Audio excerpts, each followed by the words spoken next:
இயேசுவில் அன்புக்குரியவர்களே, ரோமை புனித யோவான் லாத்ரன் பேராலய அர்ப்பணிப்பு விழா அல்லது நேர்ந்தளிப்பு விழா என்று சொல்லுகிற ஒரு மிகப்பெரிய பெருவிழாவை இன்று நாம் அனைவருமே கொண்டாடி கொண்டிருக்கின்றோம். இதைத்தான் திரு அவையும் இன்று சிறப்பிக்கின்றது. கட்டிட ஆலயத்திலிருந்து உயிர் ஆலயத்திற்கான ஒரு பயணத்தை மேற்கொள்ள வார்த்தை அளிக்கிறது. நம் விசுவாசம் சுவர்கள் கடந்து சமூகத்தில் நீதியையும் சமாதானத்தையும் கட்டி அமைப்பதே உண்மையான ஆலயம் என்ற ஒரு மகத்துவமிக்க செயலை இன்றைய வார்த்தை நம்மை சிந்திக்கவும் அழைப்பு விடுக்கிறது.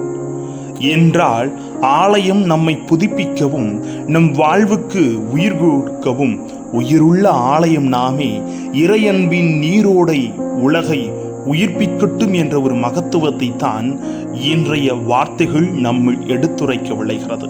எனவே வார்த்தையோடு கடந்து இந்த பெருவிழா என்று நினைவு கூறுகிற நன்மைத்தனத்தை அறிந்து கொள்ளலாம். வாங்க. Praise the Lord. இயேசுவுக்கே புகழ், இயேசுவுக்கே நன்றி. இறைவனின் அருட்கரமும் அருளாசிரும் உங்களோடும் உங்கள் குடும்பத்தோடும் நிறைவாக தங்கிட உங்களை நான் வாழ்த்துகிறேன். அன்பின் இனியவர்களே, இன்று நாம் நினைவு கூறும் லாத்ரன் பேராலய அர்ப்பணிப்பு விழா, நேர்ந்தெடுப்பு விழா ஒரு கட்டிடத்தின் நினைவாக அல்ல, அது திருச்சபையின் ஒருமைப்பாட்டின் அடையாளம். ஆலயம் என்பது இறைவனுடன் மனிதனின் சந்திக்கும் ஒரு சந்திப்பின் கூடாரம், அர்ப்பணித்தின் கூடாரம் என்று சொல்லலாம். ஆனால் இன்று இயேசு நம்மிடம் கேட்கிறார், உன் இதயம் எனக்கு ஆலயமா அல்லது சந்தை வீடா? இன்று நமது இதயத்தை எப்படி வைத்துக் கொண்டிருக்கிறோம் என்று சற்று சிந்தித்து பார்ப்போம். இன்றைய முதல் வாசகத்தில் எசேக்கியேல் இறைவாக்கினர் ஆலயத்திலிருந்து பாயும் நீரை பார்த்தார். அந்த நீர் எங்கு பாய்ந்ததோ அங்கு உயிர் எழுந்தது. இன்றைய மனித சமுதாயம் வறண்ட நிலமாகியுள்ளது. அன்பில்லாத உறவுகள், வன்முறைகள், தனிமை, பேராசை, தொழில்நுட்பத்தின் அடிமைத்தன்மை இப்படி பலவாறு இருக்கிறது. ஆனால் இறையன்பின் நீரோடையாக திரு அவை என்று தூய்மையின் ஆவியானவரின் துணை கொண்டு நம்மை மீண்டும் உயிர்ப்பிக்க அழைக்கிறதை அழகாக முதல் வாசகம் நமக்கு எடுத்து கூறுகிறது. ஆனால் இன்று நவீன உலகை சற்று பார்க்கிற பொழுது இன்றைய ஆலயம் நம்பிக்கையாளரின் இதயத்திலிருந்து பாயும் கருணை, சேவை, மன்னிப்பு ஆகியவற்றால் உலகத்தை பசுமையாக்க வேண்டும். ஆலயம் எங்கும் ஒரு புன்னகை, ஒரு உதவி, ஒரு நியாயம் பேசும் இடமாக, ஒரு அன்பின் உறைவிடமாக அது மாற வேண்டும். அதைத்தான் இறைவன் விரும்புகிறார்.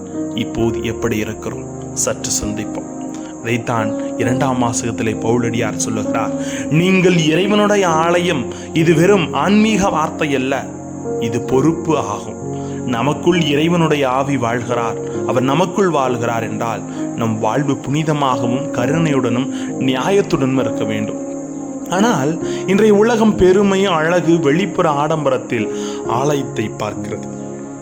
ஆனால் கிறிஸ்துவ இதயத்தின் அமைதியிலும் அன்பிலும் வாசம் செய்ய வேண்டும், கடந்து வாழ வேண்டும். அதனால் நாம் உள்ளம் சுத்தப்படுத்தும் ஆன்மீக ஆலய பராமரிப்பு செய்ய வேண்டும். அது எப்படின்னா மன்னிப்பு, நன்றி, ஜெபவாழ்வு, சமூக அன்பு மூலம் நிகழுகிறது என்பதை அழகாக பவுலடியார் சொல்கிறார். ஆனால் நற்செய்தியிலே இயேசு ஆலயத்தின் சந்தையாக்கி கொண்டிருக்கிற மனிதர்களை பார்க்கிறார். அவர் கடுமையாக சொன்னார், என் தந்தையின் இல்லத்தை, தொழுகை கூடத்தை நீங்கள் சந்தைக்கடையாக்கிறீர்கள், கொள்ளையர்களின் கூடாரமாக்குகிறீர்கள், குகையாக்கிவிட்டீர்கள். இது மனித இதயத்தின் குரல். நம்முடைய இதய ஆலயத்தில் என்ன இருக்கிறது இன்னைக்கு பார்த்தீங்க அப்படின்னா, ஆண்டவர் இயேசு இன்னைக்கு அதை பார்த்து சவுக்கெடுத்து அடிச்சு வரட்டி போடுறார். ஆனா இன்னைக்கு நமது இதய ஆலயத்திலே பேராசை, கோபம், சுயநலம். இயேசு இன்று நம்முடைய இதய ஆலயத்தை சுத்திகரிக்க வருகிறார். அவருக்கு இடம் கொடுப்போமா? ஆலயம் உயிருள்ள சமூகம். இன்றைய திரு அவை கட்டிடங்கள் அழகாக இருக்கலாம், ஆனால் அதில் இறைவன் உயிரோடு இருக்க வேண்டும். அது நம்பிக்கையாளர்களின் அன்பு, சேவை, ஒன்றுபட்ட மனம் மூலம்தான் சாத்தியமாக மறந்துவிடக்கூடாது. ஆலயம் வாழும்போதே உலகம் உயிர் பெறும். ஆலயத்தை வெறும் கட்டில கற்களாக பார்க்காமல் அதற்கு புத்துயிர் கொடுக்க வேண்டும். இன்றைய விழா நமக்கு அழைப்பு விடுக்கிறது. நம் இதயத்தை இறையாவிக்கு ஆலயமாக்குவோம், நம் குடும்பத்தை தொழுகை இல்லமாக்குவோம், நம் சமூகத்தை கருணையின் ஆலயமாக்குவோமா?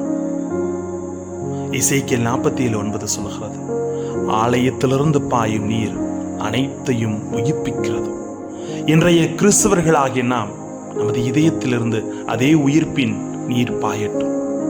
அது உலகை பசுமையாக்கட்டும். அன்பும் ஒற்றுமையும் நிறைந்த சமூகமாக மாற நாம் உயிர் கொடுப்போமா? ஆலயத்திலிருந்து பாயும் நீர் இன்று நம்ம இதயத்திலும் பாய வேண்டும். ஒரு மன்னிப்பு, ஒரு புன்னகை, ஒரு பரிவு வார்த்தை நம்மிலும் நிறைந்து ஒரு இறை அருள் பாயும் நதியாக நாம் உருமாற வேண்டும் என்பதைத்தான் இறைவன் நம்மில் எதிர்பார்க்கிறார். ஆகவே இன்றைய நவீன உலகத்திலே கற்களை கண்டு அதுதான் முக்கியம் என்று ஓடுகிறோமா? இன்றைய ஆலயங்கள் சில சமயம் சுற்றுலா தலங்களாக மாறுகின்றன. ஆனால் ஆலயம் உயிருள்ள சமூகமாக இருக்க வேண்டும். அதில் ஒவ்வொருவரும் உயிர்கற்கள் என்பதை 1 பேதுரு 2:5 தெளிவுபடுத்துகிறார். நாம் எல்லோரும் சேர்ந்து அன்பு, நியாயம், சேவை ஆகியவற்றில் ஈடுபட்டால் திரு அவை உயிர்த்தெழும். அப்போது ஆலயம் வெறும் கட்டிடம் அல்ல, அது உயிருள்ள கிறிஸ்துவின் பிரதிபலிப்பு என்பது நமக்கு உணர்த்தப்படுகிறது. ஆகவே அந்த உணர்தலை நமது வாழ்விலை ஏற்று, ஆலயம் கல்லால் கட்டப்பட்டதா? அது அன்பால் கட்டப்படும். கிறிஸ்துவை அடித்தளமாக வைத்து வாழ்க்கையை மட்டும் எப்போதும் இடிக்காத ஆலயம் என்பதை வார்த்தை என்று உணர்த்துகிறது. எசேக்கியேலின் ஆலய நீர் போல நம் வாழ்க்கையிலிருந்து உயிர் பாயும், மன்னிப்பு உயிர் தரும், கருணை பசுமை தரும், சமாதானம் அழைச்சி தரும் என்ற உணர்வோடு வார்த்தையில் நிலைத்திருப்போம்.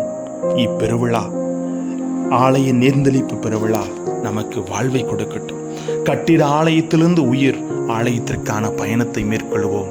இறைவன் என்றென்றும் நம்மோடு. ஜெபிப்போமா?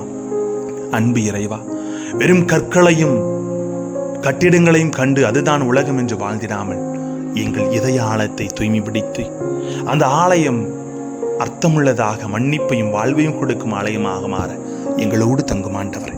Praise the Lord.